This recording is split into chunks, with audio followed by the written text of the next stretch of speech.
The question then is, are you fit to receive the gifts of God?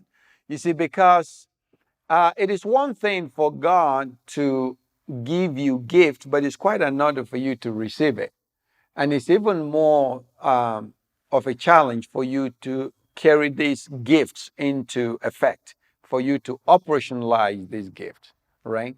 So if I were to go into the jungle and write a check for 10,000 to a very poor um, tribal person who doesn't even understand banking or the financial institution and give him a check for 10,000.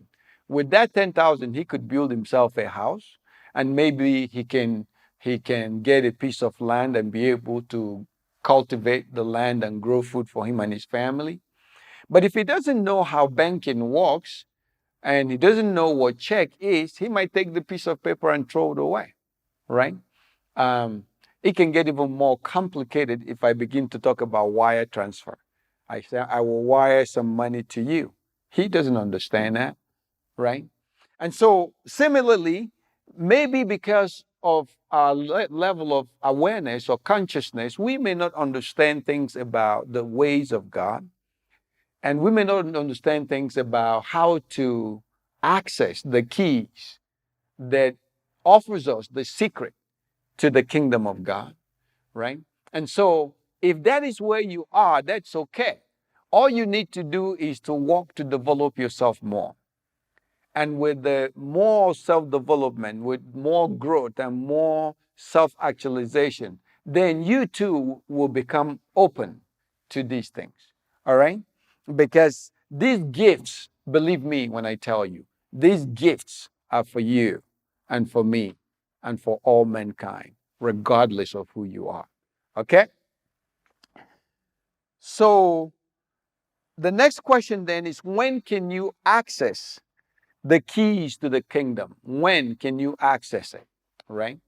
So this question is an interesting one. When can you access the keys to the kingdom? Right? You can obviously access it right away. You know, you can access it tomorrow if you want to. You can access it next week or next month or next year, right? You can access the keys to the kingdom, and you can access authentic spiritual life. You can access it today. But you can choose to wait till tomorrow.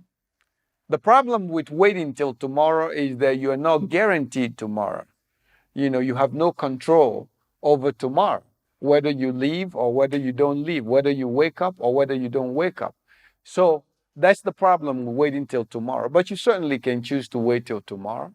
You can wait for a week to begin to develop yourself and try to see how you can actualize this spiritual life that we're talking about.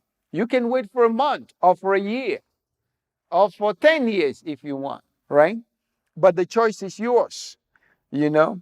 There are several possibilities, if you like, right? But, when you talk about heaven, the issues of heaven and the kingdom of God, and religion might tell you actually that you can only access the kingdom of God and heaven when you die, right? So some religious people say when you die you go to heaven, right? But what good is that to me, if or any gift to me, if I have to die before I receive the gift? Can you imagine telling me, well, maybe you will receive a mansion and a nice car, but you have to wait till you die. I don't need it when I'm dead. I don't need a nice house and a nice car when I'm dead. I need it now. You see that? And I'm not trying to suggest that a nice house and a nice car is the ideal. That's not what I'm saying here. I'm not a prosperity preacher in that sense, right? I'm an honest biblical teacher, right? So, sure, if God gives you these things, enjoy it, but don't fixate on it, right? Don't put your trust and your hope in these things, okay? The point I'm making, though, is the kingdom of God.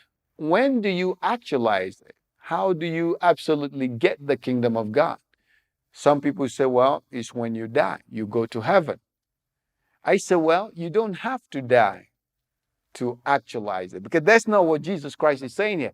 Jesus Christ is saying here that I will give you here and now access to the kingdom of heaven. I will give you keys to the kingdom of heaven. Now, right now, not when you die, right? Not when you're old and decrepit and can't function properly, right? Not when you have Alzheimer and quarantined in an old folks' home. That's not what Jesus Christ is saying here. He said, right here and now, I will give you the keys to the kingdom. Whether you are a child or a teenager or an older person, an adult, it doesn't matter. He says he will give you the keys to the kingdom now, here and now, right? And the keys to this kingdom will empower you to exercise control and to gain access to higher spiritual realities, to that cosmic consciousness that you're seeking, and to that spiritual life, that spiritual fitness that you're looking for. Now, you don't have to wait till you die. You can wait till you die if you want, but to what end? What if there's nothing beyond this place? Then you would have died in vain, right? So you don't have to wait. I wouldn't wait, right? I think it's better to open up to receive the keys to the kingdom that Jesus Christ promises. And that's a much better place to be, right? But if you have to wait till you die, then that's not really good, right? Because it wouldn't really profit you very much to wait till you die, right? But it's your choice. You want to get the keys to the kingdom now so that you can engage with the kingdom here and now, right? You can engage with the kingdom of God here and now. You can engage with higher spiritual dimension here and now. You can actualize that cosmic consciousness here and now. You don't have to wait till you die, right? I mean, what good does it do to me if I'm like hungry for food now and I'm starving and I'm thirsty? Maybe I've just come from the desert where I've been hiking without water and I'm thirsty. And I say I need water. And you say, well, you have to wait till you die. No. When I die, I wouldn't need that water. When I die, I wouldn't need that food. Give it to me now, right? And that's what Jesus Christ is saying. I will give you the keys to the kingdom, right? And this gift of God will grant you or endow you with the power to access these higher spiritual realities, right? And that's what he's talking about right there. But once again, religion has convinced you that you have to wait till you die. If you want to take that position, that's entirely your choice, but I wouldn't do that. I would be open to everything that God can pour into my life now, right? Because I need that for life and for godliness. I need that to be able to access God almost in a mystical state on a daily basis. I need that, right? Interestingly, you need it too. You may not realize it, but you need it too. Okay? Cool. So, why do you need the key to the kingdom of God? Well, I think I've already explained that. What is the motivation for any one of us to seek out the keys to the kingdom of God? Well, I think it's pretty clear and straightforward. The keys to the kingdom gives you access, right? It is better to have access, right? So God lives in his kingdom. He dwells in his kingdom. That's the domain of God. That's the place where God lives in, right? Think about it. If you live in a country and you have the keys to the presidential palace and you have access to the president, you know what that means? That's power, right? You can influence national policies and national priorities, right? To have access to power in that sense is pretty important, right? And so Jesus Christ is saying the same thing. I'll give you the key to the kingdom of heaven, right? And he's basically saying, I'll give you power. That's power right there. That's control. That's access, right? And that's what he's wanting to give you. So why do you need it? Well, you need it because sometimes you need power to negate anything that will negate life, right? So anything that will stand in the way of life, or you need power to remove it, right? Whether there be sickness or there be poverty or there be sin or there be whatever, you need power to deal with it, right? And if you have the key, that's the secret. That's the key. The key is the power, right? So, as I pointed out earlier on, we use keys to open doors, to close doors, and to maintain control, right? So I have at the gate over there, if somebody is coming in, I can tell the security guy, don't let him in, right? The security guy's got the key, and the security guy works for me, right? And so the security guy won't let him in, right?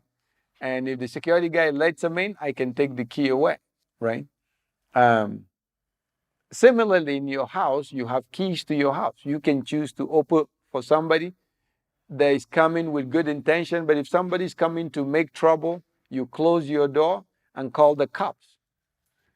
Although if you call the cops in Kenya, you're going to be all alone by yourself. You're going to have to figure that one out because no cops is coming to your rescue here. I once went to the cops to report an incident. They said, well, before we can even shake a leg, you have to give us 30,000. I go, what? But it's a different world out here. Thankfully, the Kenyan police are not the people in possession of the kingdom of God. They don't have access. They're not controlling that entry and exit to the kingdom of God.